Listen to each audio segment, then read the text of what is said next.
இன்றைக்கான வீடியோவில் என்ன நடக்குன்னு சொல்லிட்டு பார்க்கலாம். வீடியோக்குள்ளே போகிறதுக்கு முன்னாடி நம்ம சேனலை சப்ஸ்கிரைப் பண்ணிவிட்டு பக்கத்தில் இருக்க லைக் பட்டனை தட்டி விட்டுருங்க. வீடியோ வந்துட்டு சூப்பராக இருக்குது. சரி வாங்க வீடியோக்குள்ளே போகலாம். ஃபஸ்ட்டு சைனில் வந்துட்டு ரகுராம் வந்துட்டு தனக்கிட்ட சொல்கிறாங்க, என் பொண்ணு என்றைக்குமே வந்துட்டு தோத்ததாக இருக்கக்கூடாது, ஜெயிச்சதாக தான் இருக்கணும், போய் விளாடு அப்படின்னு சொல்லிட்டு சொல்ல தனம் வந்துட்டு ரொம்ப தேங்க்ஸ்பா அப்படின்ற மாதிரி அழுதுகிட்டே பேட்டை பிடிச்சிட்டு வந்துட்டு விளாட்றதுக்காக போகிறாங்க.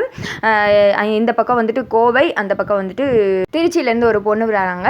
கேம் வந்துட்டு ஆரம்பிங்க அப்படின்னு சொல்ல மாற்றி மாற்றி ப்ளே பண்ணிகிட்டே இருக்காங்க.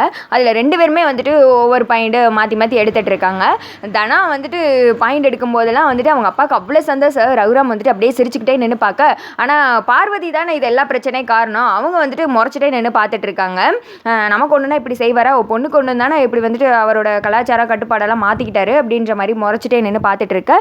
அப்புறமேட்டி இடம் வந்துட்டு சேஞ்ச் பண்ணுறாங்க. இந்த திக்கம் இருக்கவங்க அந்த திக்கம், அந்த திக்கம் இருக்கவங்க இந்த திக்கம் வந்துட்டு விளாட்றாங்க. அதுலேயும் வந்துட்டு தனம் தான் வின் பண்ணுறாங்க. மாயா, சீனு, அவங்க அப்பா எல்லாருமே சேர்ந்து பயங்கரமாக டான்ஸ் ஆட ஆரம்பிச்சிடுறாங்க. வைப் பண்ணி கடைசியில் தனமே வந்துட்டு வின் பண்ணிடுறாங்க. எல்லாருக்கும் அவ்வளோ சந்தோஷம். ஜானகி, ரகுராம் எல்லாருமே வந்துட்டு ரொம்ப சந்தோஷப்படுறாங்க. ஆனால் ஜானகி வந்துட்டு பொய் சொல்லி இவ்வளோ தூரம் கூட்டு வந்திருப்பாங்க இல்லையா, அதனால ஒரு மாதிரி மருகி ரகுராம் அவங்க முகத்தையே வந்துட்டு பார்த்துட்டு இருக்காங்க.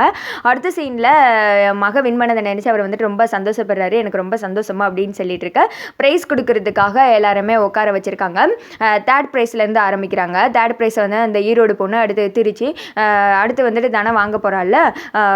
First prize goes to Kovai Thanam அப்படின்ற மாதிரி சொல்ல தனம் வந்துட்டு ஸ்ட்ரைட்டாக அவங்க அப்பா முன்னாடி வர்றாங்க. அப்பா ரொம்ப தேங்க்ஸ்ப்பா, நீங்கள் மட்டும் இல்லாட்டி இந்த கப்பு எனக்கு கிடச்சிருக்காது, என் கனவெல்லாம் நீங்கள் நிறைவேற்றிட்டீங்க அப்படின்னு சொல்லிட்டு தனம் வந்துட்டு ரொம்ப ஃபீல் பண்ணி அழுகுறாங்க. அழாதடா, அவன் ஆசைக்கு முன்னாடி எதுவுமே பெருசு கிடையாது அப்படின்ற மாதிரி அவங்க அப்பா சொல்ல தனமும் வந்துட்டு சிரிச்சுக்கிட்டே அந்த கப்பை வந்துட்டு வாங்குறதுக்காக போகிறாங்க. தனம் சூப்பராக விளையாடமா, நாளைக்கு காலேஜில் உனக்கு கண்டிப்பாக வந்துட்டு பாராட்டு விழா இருக்குது அப்படின்ற மாதிரிலாம் வந்துட்டு பிரின்ஸிபல் சொல்கிறாரு. சொல்லிவிட்டு அந்த மெடல் எடுத்து போட போகிற நேரத்தில், சார் ஒரு நிமிஷம், இது எல்லாத்துக்கும் காரணம் எங்கள் அப்பா தான், எங்கள் அப்பா மட்டும் இல்லாட்டி இந்த கேம் நான் கண்டிப்பாக விளாண்டுருக்க மாட்டேன், என் அப்பா கையால் தான் இந்த ப்ரைஸ் வாங்கணும்னு எனக்கு ரொம்ப ஆசை அப்படின்ற மாதிரி சொல்லிடுறேன்.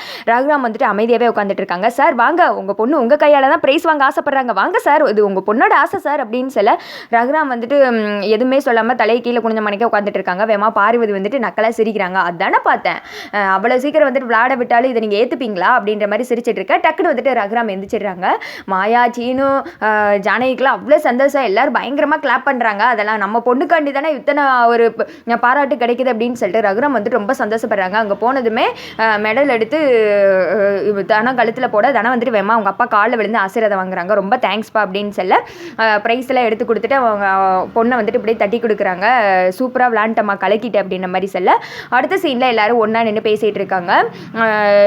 இதை வந்துட்டு நீ என்கிட்ட சொல்லிகிட்டே செஞ்சுருக்கலாம், நீங்கள் சொல்லாமல் செஞ்சதான் எனக்கு கொஞ்சம் வருத்தம் அப்படின்ற மாதிரி சொல்ல, என்னை மன்னிச்சிருங்கப்பா, எங்கே உங்ககிட்ட சொன்னால் நீங்கள் ஒத்துக்க மாட்டீங்களோ அப்படின்ற ஒரு காரணத்துக்காண்டி தான்ப்பா சொல்லலை, இனிமேல் நான் அப்படி சொல்லாமல் இருக்க மாட்டேன்ப்பா, எல்லாத்தையும் சொல்லிடுறேன்ப்பா அப்படின்னு சொல்ல, நான் விதிச்ச கட்டுப்பாடுகள் எல்லாமே நம்ம கலாச்சாரத்தை மறந்துடக்கூடாது அப்படின்ற ஒரு காரணத்துக்காண்டி தான், மற்றபடி உங்கள் ஆசை கனவெல்லாம் தடுக்கணுன்றது என்னோட எண்ணம் கிடையாது, இதுதான் உன்னோட ஆசை அப்படின்னு சொன்னால் என் பொண்ணோட ஆசைக்கு வந்துட்டு நான் தடையாக இருப்பேனா, கண்டிப்பாக அதை நான் நிறைவேற்றிருப்பேன் அப்படின்னு சொல்லிட்டு ஜானகியை பார்க்குறாங்க. ஜானகி வந்து ரொம்ப ஃபீல் பண்ணுறாங்க. இப்படி என் பொண்ணு விளாட்றா அப்படின்னு நினைக்கிறது எனக்கு பெருமை தான், ஆனால் இந்த விளையாட்டால் வீட்டுக்குள்ளே எந்த பிரச்சனையுமே வந்துடக்கூடாது, என் பொண்ணுங்களை வந்துட்டு யாரும் தப்பாக பேசிடக்கூடாது அப்படின்ற ஒரு காரணத்துக்காண்டி தான் நான் வந்துட்டு இது பண்ணாதீங்க அது பண்ணாதீங்கன்னு சொல்லுவேன். ஆனால் அது உங்களுக்கு என்றைக்குமே இந்த அளவுக்கு வந்துட்டு தடையாக இருக்குன்னு சொல்லிட்டு நான் நினச்சதே கிடையாது.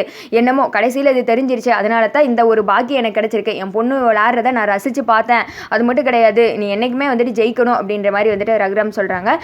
அப்புறமேட்டி கோச் வர்றாரு. வந்ததுமே சர்டிஃபிகேட் எல்லாம் வாங்கணும், நீ டிசைன்ஸ் பண்ணிட்டு வந்து வாங்கிடு அப்படின்னு சொல்ல, அப்பா நான் போய் டிசைன்ஸ் பண்ணிட்டு வந்துடுறேன் அப்படின்னு சொல்லிட்டு தனவேமா அங்கேருந்து கிளம்புறாங்க. அடுத்த சீனில் ரகுராம் வந்துட்டு சோகமாக ஜானகியை பார்த்துட்டு அங்கேருந்து விறுவிறுன்னு கிளம்புறாங்க. அது வந்துட்டு ரொம்ப ஜானகிக்கு வந்துட்டு கஷ்டமாக இருக்குது. எல்லாருமே வாங்க போகலாம் அப்படின்னு சொல்லிட்டு கிளம்ப போகிற நேரத்தில் ஜானகி மட்டும் ஃபீல் பண்ணிகிட்டே நின்றுட்டு இருக்காங்க. அந்த இடத்துக்கு மாயா வராங்க. பெரியம்மா எதுக்கு அழுகுறீங்க அப்படின்னு சொல்ல, நான் அழுகலையே அப்படின்னு சொல்லிட்டு கண்ணெல்லாம் துடைக்கிறாங்க. அப்புறம் சீனு, பார்வதி அவங்க எல்லாருமே அந்த இடத்துக்கு வந்துடுறாங்க.